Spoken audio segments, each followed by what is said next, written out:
السلام علیکم دوستو، امید ہے آپ سب ٹھیک ہوں گے۔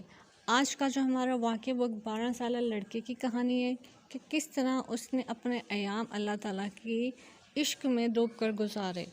تو آئیے، بہت ہی خوبصورت واقعے کی جانب چلتے ہیں۔ ایک بزرگ فرماتے ہیں کہ میں ایک سال سخت ترین گرمی کے زمانے میں حج کو چلا۔ لو بڑی شدت سے چلتی تھی۔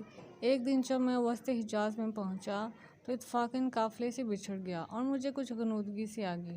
دفتن آنکھ جو کھلی تو اس جنگل بیابان میں ایک آدمی نظر آیا، تو میں جلدی اس کی طرف چلا تو دیکھا ایک کمسن لڑکا تھا جس کی داڑھی بھی نہ نکلی تھی اور اس قدر حسین کہ گویا 14ویں رات کا چاند ہے، بلکہ دوپہر کا سورج جس پر ناز و نعمت کا کرشمہ بن کر چمک رہا ہے۔ میں نے اس کو سلام کیا۔ اس نے کہا، ابراہیم۔ وعلیکم السلام۔ میرا نام لینے پر مجھے انتہائی حیرت ہوئی اور مجھ سے سکوت نہ ہو سکا۔ میں نے بڑے تعجب سے پوچھا کہ صاحبزادے، تجھے میرا نام کس طرح معلوم ہوا؟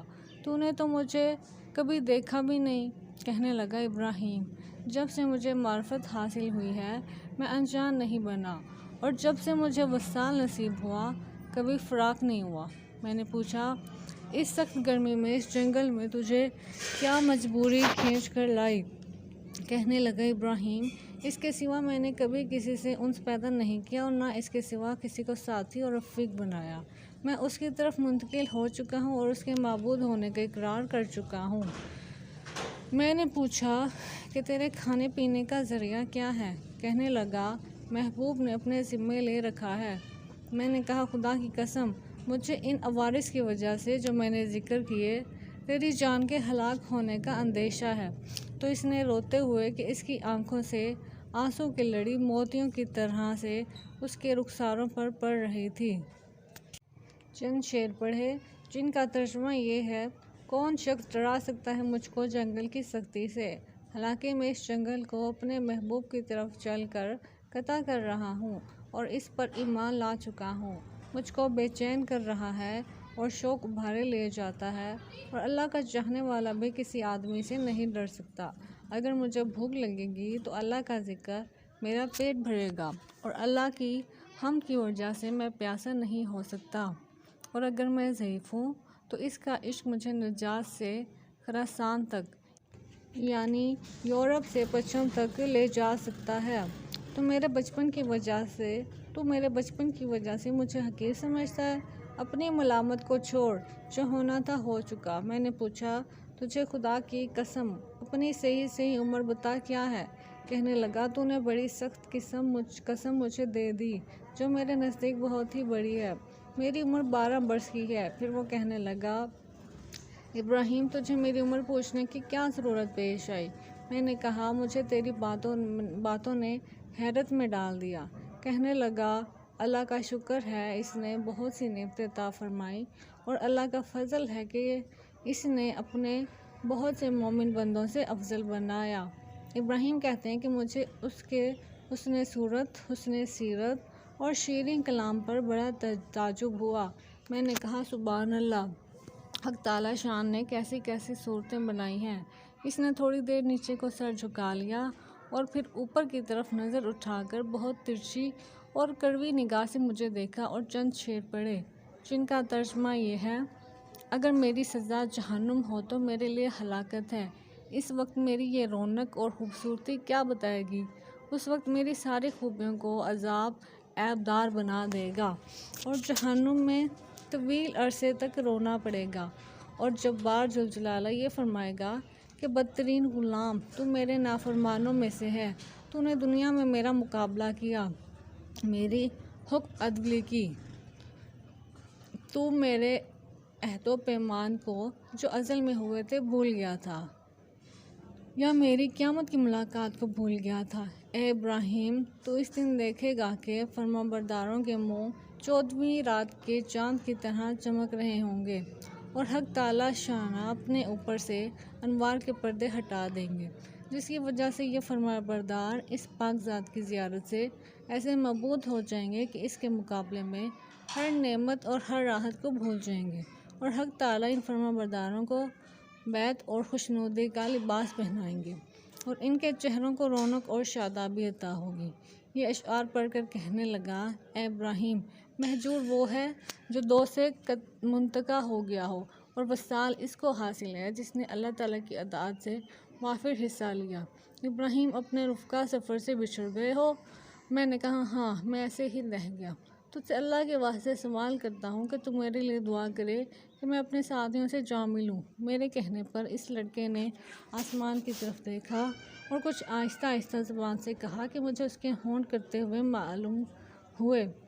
اس وقت مجھے دفتر نیند کا جھونکا سا آیا یا بے ہوشی کسی ہوئی۔ اس سے جو میں نے فاقہ پایا تو قافلے کے بیچ میں اونٹ پر اپنے آپ کو پایا، اور میرے اونٹ پر جو میرا ساتھی تھا وہ مجھ سے کہہ رہا تھا، ابراہیم، ہوشیار رہو، سنبھلے رہو، ایسا نہ ہو اونٹ پر سے گر جاؤ۔ اور اس لڑکے کا مجھ کو کچھ پتہ نہ چلا کہ وہ آسمان پر اڑ گیا یا زمین کے اندر اتر گیا۔ جب ہم سارا راستہ طے کر کے مکہ مکرمہ پہنچ گئے اور میں حرم شریف میں داخل ہوا تو کیا دیکھتا ہوں کہ وہ لڑکا کعبہ شریف کا پردہ پکڑے ہوئے رو رہا ہے اور چند شعر پڑھ رہا ہے، جن کا ترجمہ یہ ہے، میں کعبے کا پردہ پکڑ رہا ہوں، بیت اللہ کی زیارت بھی کر رہا ہوں، لیکن دل میں جو کچھ ہے اس کو اور راز کی بات کو تو خوب جانتا ہے۔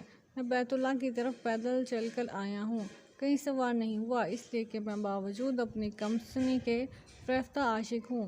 میں بچپن ہی سے تجھ پہ مرنے لگا ہوں، جبکہ میں عشق کو جانتا بھی نہ تھا، اور اگر لوگ ملامت کریں کسی بات پر تو میں ابھی عشق کا طفل مکتب ہوں۔ اے اللہ، اگر میری موت کا وقت آ گیا ہو تو شاید میں تیرے وصل سے بہرہ یاب ہو سکوں۔ اس کے بعد وہ بے اختیار سجدے میں گر گیا اور میں دیکھتا رہا، اور اس کے بعد میں اس کے پاس گیا اور اس کو ہلایا تو وہ انتقال کر چکا تھا۔ ابراہیم کہتے ہیں کہ مجھے اس کے انتقال کا بڑا سخت صدمہ ہوا۔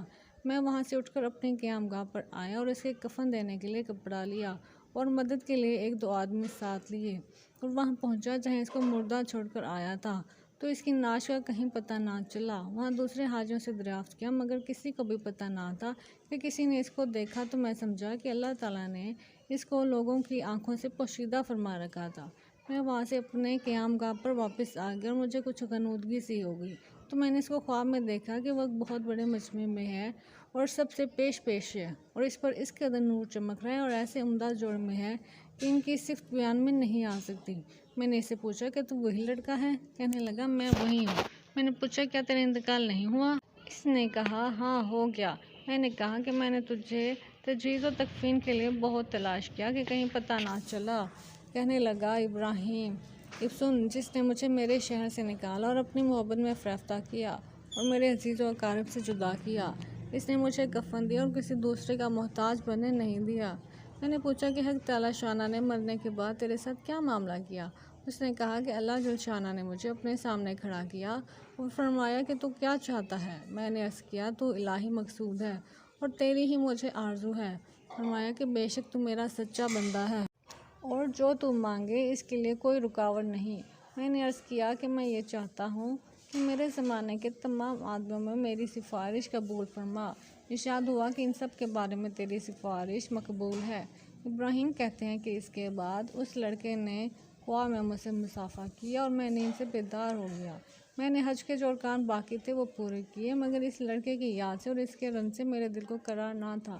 میں حج سے فارغ ہو کر واپس ہوا، لیکن حالت یہ تھی کہ راستے میں سارے قافلے والے یہ کہتے تھے کہ ابراہیم، تیرے ہاتھ کی مہک سے ہر شخص حیران ہے کہ کیسی خوشبو آ رہی ہے، اور اس واقعے سے نقل کرنے والے کہتے ہیں کہ مرنے تک ابراہیم کے ہاتھوں میں سے وہ خوشبو آتی رہی۔ تو دوستو، امید ہے آپ کو یہ واقعہ پسند آیا ہوگا۔ بے شک جو اللہ کی محبت میں ڈوب جاتا ہے اس کی کیفیت ایسی ہی ہو جاتی ہے، اور یقیناً اصل چیز تو اللہ اور اس کے رسول صلی اللہ علیہ وسلم کی محبت ہی ہے۔ خوش نصیب ہے وہ مسلمان جو اللہ اور اس کے رسول صلی اللہ علیہ وسلم کی محبت میں ڈوب کر زندگی گزارے۔ دعا ہے کہ ہمارے دل کو بھی اللہ تعالیٰ کی اور اس کے رسول صلی اللہ علیہ وسلم کی حقیقی محبت نصیب ہو۔ آمین ثم آمین۔